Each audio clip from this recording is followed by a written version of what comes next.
Vijay TV நிகழ்ச்சிகள் மூலம் பிரபலமாகி அதன் பிறகு வெள்ளித்திரையில சாதிக்க வந்தவர்கள் பலர் இருக்கின்றார்கள். அந்த லிஸ்டில் இடம்பெற்றவர் தான் நம்ம கவின். கனா காணும் காலங்கள், சரவணன், மீனாட்சி என சீரியல்களில் நடித்து பிரபலமானவர். அதன் பிறகு பிக் பாஸ் ஷோவிலும் கலந்து கொண்டார். அந்த நிகழ்ச்சி மூலம் அவரோட பெயரை அவருக்கு எடுத்துவும் கொண்டாரு.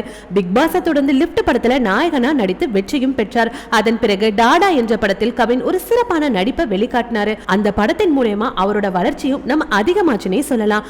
அதன் பிறகு அவரோட திரைப்பயணமும் தொடர ஆரம்பிச்சது. கடைசியா ஸ்டார் படத்துல கவின் நடிச்சாரு. அந்த படமும் அவருக்கு ஒரு நல்ல பெயரை வாங்கி கொடுத்தது.